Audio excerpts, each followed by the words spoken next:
Mari kita mulai dengan satu pertanyaan yang membuat banyak analis geopolitik terdiam. Apakah Donald Trump baru saja, secara tidak langsung, mengakui bahwa Amerika tidak mampu melawan China dan Rusia secara langsung? Pertanyaan yang dulu terdengar seperti teori pinggiran, kini justru muncul dari dokumen paling resmi yang seharusnya menegaskan kekuatan Amerika. Strategi keamanan nasional terbaru. Dan yang lebih menarik lagi, kepanikan muncul bukan dari analis independen, bukan dari negara-negara yang selama ini disebut lawan, tetapi justru dari media dan kelompok neokonservatif Amerika sendiri. Mereka menyebut strategi ini sebagai tanda penyerahan halus. Tapi apakah benar demikian? Atau Amerika hanya mengganti topeng, mencoba menutupi luka, dan bersiap melakukan pendekatan yang lebih licik? Mari kita bongkar satu persatu. Dan saya hanya punya satu pesan. Persiapkan diri kamu, karena apa yang tertulis dalam dokumen ini jauh lebih jujur dibanding apa yang pernah diucapkan Washington secara publik. Pertama, mari kita bicara soal perubahan nada. Pada tahun 2018, Trump menyebut China dan Rusia sebagai ancaman besar yang melemahkan keamanan, ekonomi, dan pengaruh Amerika. Retorikanya keras, lantang, dan penuh kesombongan. Namun kini, di strategi keamanan terbarunya, bahasa itu berubah menjadi lebih tenang dan bahkan terkesan defensif. Media neokon langsung menjerit, Amerika mundur, Amerika melepas klaim kekuatan. Namun narasi itu terlalu sederhana. Seperti kata banyak analis, ini bukan penurunan ambisi, ini penataan ulang setelah Washington membenturkan kepalanya sendiri ke tembok realitas. Realitas pertama, kegagalan besar di Ukraina. Amerika mengira bisa menguras Rusia secara ekonomis dan militer, tetapi justru terjebak dalam konflik panjang yang menguras sumber daya sekutunya di Eropa. Realitas kedua, perang dagang Trump yang seharusnya menundukkan China justru berubah menjadi pukulan balik. China membalas dengan presisi bedah. Mereka mengontrol tanah jarang, komponen vital, dan rantai pasokan global, membuat Amerika sadar bahwa mereka menembak kaki sendiri. Maka tidak heran jika strategi keamanan Amerika kali ini terdengar seperti seseorang yang sudah lelah menyerang tapi masih tidak mau mengaku kalah. Di bagian lain dokumen, Trump merinci bagaimana Amerika tidak bisa lagi mengandalkan dominasi rantai pasokan global dan perlu membangun kembali industrinya. Terdengar patriotik, tapi sebenarnya itu pengakuan paling memalukan. Ekonomi Amerika bertahun-tahun hidup dari impor barang-barang Cina, dan kini tidak sanggup memutus ketergantungan itu. Ketika seorang negara adidaya mengaku harus mengamankan rantai pasokan dari negara yang selama ini ia anggap musuh, itu bukan strategi ofensif. Itu bahasa korban. Namun Washington tentu tidak akan mengatakannya dengan jelas. Mereka mengganti retorika, menambahkan kata-kata indah seperti perdamaian melalui kekuatan dan keamanan ekonomi nasional. Tapi inti pesannya jelas. Amerika tidak siap menghadapi China dalam konflik terbuka, baik perang dagang maupun konfrontasi fisik. Kemudian muncul satu konsep lama yang hidup kembali. Doktrin Monroe, Amerika berencana memperkuat cengkeraman di belahan bumi barat. Venezuela, Amerika Latin, bahkan Afrika. Mengapa? Karena untuk pertama kalinya sejak Perang Dunia II, Amerika tidak yakin bisa mempertahankan keunggulan di Asia. Mereka ingin mundur sedikit ke belakang, mengambil napas, dan mencari wilayah yang lebih mudah didominasi. Para jurnalis investigatif menyebut langkah ini sebagai penataan ulang geopolitik untuk perang panjang melawan China. Bukan menyerah, tapi menunda. Bukan melepas ambisi dominasi global, tapi memilih jalur yang lebih licik. Masalahnya, jalur licik tetaplah jalur licik. Dan di balik semua retorika, satu hal terlihat jelas. Amerika kini takut salah langkah kedua kalinya. Tidak berhenti di situ. Strategi keamanan nasional Trump penuh dengan kontradiksi kasar yang tidak bisa disembunyikan. Di satu halaman, Amerika memuji non-intervensionisme, mengutip nilai-nilai pendiri bangsa tentang tidak ikut campur dalam urusan negara lain.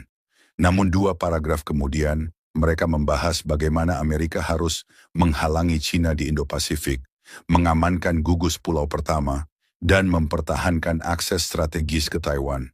Non-intervensionisme Itu hanya figuran dalam naskah panjang imperialisme klasik yang sudah berkali-kali diulang. Analogi seorang profesor geopolitik sangat tepat. Dalam dokumen keamanan Amerika, komentar adalah pemanis, kodelah yang sebenarnya menunjukkan agenda. Dan kode dokumen ini sangat jelas. Kendalikan rantai pasokan, tekan Cina secara ekonomi, gunakan sekutu sebagai tameng, dan kurangi risiko kekalahan Amerika secara langsung. Strategi yang terdengar cerdas, sampai kamu ingat satu hal, banyak sekutu Amerika justru kelelahan. Contoh paling jelas adalah Jepang. Washington menekan Tokyo agar membeli lebih banyak senjata Amerika dan menaikkan belanja pertahanan hingga 5% PDB. Namun pada saat yang sama, Amerika juga mengenakan tarif yang menghantam produk ekspor Jepang. Jadi bagaimana sekutu diminta memikul beban, sementara mereka sendiri diperas secara ekonomi? Eropa pun mengalami hal yang sama. Amerika meminta Uni Eropa memimpin perang proksi melawan Rusia, tetapi tidak memberikan kompensasi yang sepadan. Amerika ingin perang murah, yang bayar adalah negara lain. Ini bukan kemunduran strategis, ini adalah outsourcing imperialisme. Dan strategi seperti ini, pada akhirnya, bisa memicu keretakan dengan sekutu sendiri.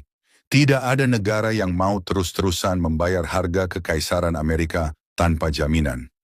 Sekarang mari kita masuk ke isu paling sensitif, Taiwan.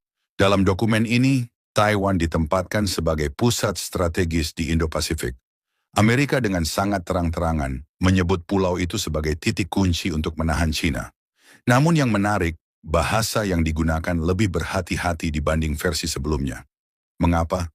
Karena Amerika tahu Cina hanya semakin kuat secara ekonomi, industri, dan militer. Konfrontasi langsung hari ini sama dengan bunuh diri. Maka Amerika mulai bermain perang psikologis. Sok mundur di satu sisi, tetapi memperkuat posisi di sisi lain. Ini adalah strategi klasik predator yang sedang terluka. Tidak menyerang dulu, tapi menunggu kesempatan terbaik. Namun apakah kesempatan itu benar-benar akan datang? Dengan ekonomi Amerika yang terus digigit inflasi, pabrik-pabrik yang bergantung pada impor Cina, dan sekutu yang mulai lelah, rencana ini lebih terlihat seperti mimpi panjang daripada strategi jangka panjang. Di bagian terakhir dokumen, ada kutipan khas yang digunakan politisi Amerika untuk memikat rakyat. Kami akan mencegah perang, kami akan menjaga perdamaian, kami akan membela rakyat kami.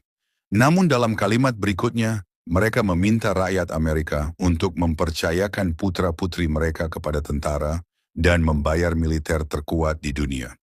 Itu bukan bahasa perdamaian, itu bahasa mobilisasi. Dan ironisnya, semua itu disampaikan oleh negara yang kata banyak analis sedang takut menghadapi dua kekuatan besar, Cina dan Rusia, pada waktu yang bersamaan. Ketakutan itu bukan tanda kelemahan semata, tetapi tanda bahwa Amerika akhirnya sadar. Dunia tidak lagi berputar di bawah sepatu militernya. Pada akhirnya, apakah dokumen ini pengakuan bahwa Amerika tidak mampu menghadapi Cina dan Rusia? Jawabannya, ya, tetapi dengan catatan, Amerika tidak mengaku kalah. Mereka mengakui bahwa strategi lama gagal. Mereka mengakui bahwa Cina kini memegang kendali rantai pasokan global. Mereka mengakui bahwa Rusia tidak tumbang oleh sanksi. Mereka mengakui bahwa sekutu tidak bisa terus dipaksa berperang. Namun Amerika tidak menyerah pada ambisi hegemoniknya. Mereka hanya mengganti metode, lebih halus, lebih licik, dan lebih berbahaya. Mereka sedang mengatur ulang papan catur, bukan meninggalkan permainan. Dan di tengah semua itu, satu hal menjadi jelas. Kekuatan global tidak lagi statis. Cina bangkit, Rusia bertahan, dan Amerika sedang mencari cara untuk tetap relevan dalam dunia yang tidak lagi tunduk begitu saja. Pertanyaannya sekarang, apakah penonton dunia akan membiarkan Amerika melakukan penataan ulang ini tanpa kritik?